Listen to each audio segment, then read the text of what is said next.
Saudara yang terkasih dalam Tuhan Yesus Kristus, bicara tentang hidup yang digerakkan oleh tujuan dari dasar mencari tahu siapakah diri kita ini.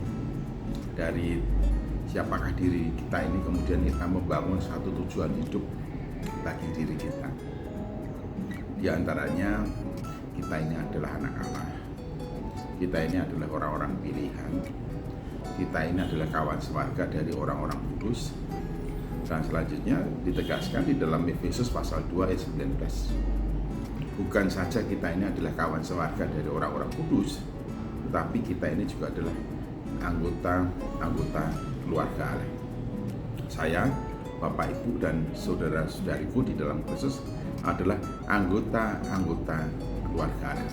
Kalau saya, Bapak, Ibu, dan saudaraku adalah anggota keluarga Allah, berarti kita ini satu keluarga.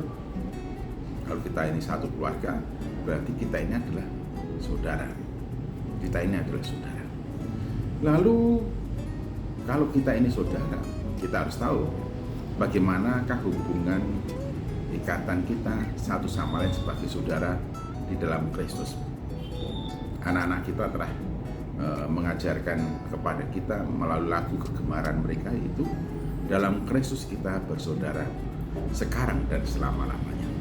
Jadi persaudaraan kita, hubungan kekerabatan kita di dalam Kristus adalah untuk selama-lamanya, bukan sementara, bukan seketika, bukan temporal, bukan periodik, tetapi hubungan kita satu sama lain sebagai saudara, di mana kita masing-masing adalah anggota keluarga Allah sekarang dan selamanya. Karena itu, apa yang menjadi tujuan hidup kita ketika kita ada di dalam satu komunitas sebagai anggota keluarga Allah, komunitas keluarga Allah? Apa tujuan hidup kita?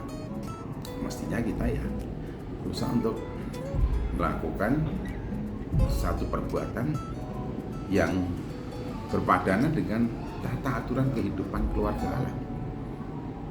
Bagaimana tata aturan kehidupan keluarga Allah itu akan dapat kita penuhi, kita taati, kita patuhi dari hari ke hari sebagai anggota keluarga Allah.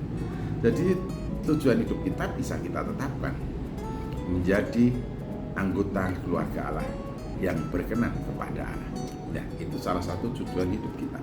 Atau tujuan hidup kita itu kita tetapkan bahwa tujuan hidup kita sebagai anggota keluarga Allah adalah menjadi anggota keluarga Allah yang berkenan kepada Allah.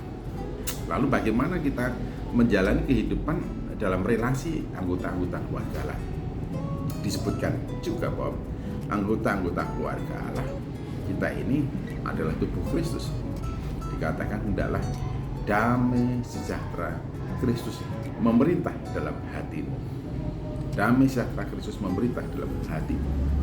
Di dalam kebenaran firman Tuhan ini, ya Kolose 3:15, membuat kita menjadi tahu bagaimana kita mengarungi kehidupan kita sehari-hari dalam koneksitas atau hubungan relasi dengan anggota keluarga Allah yang lainnya, yaitu damai sejahtera Allah di dalam Kristus yang memerintah di dalam hati kita, di dalam pikiran kita.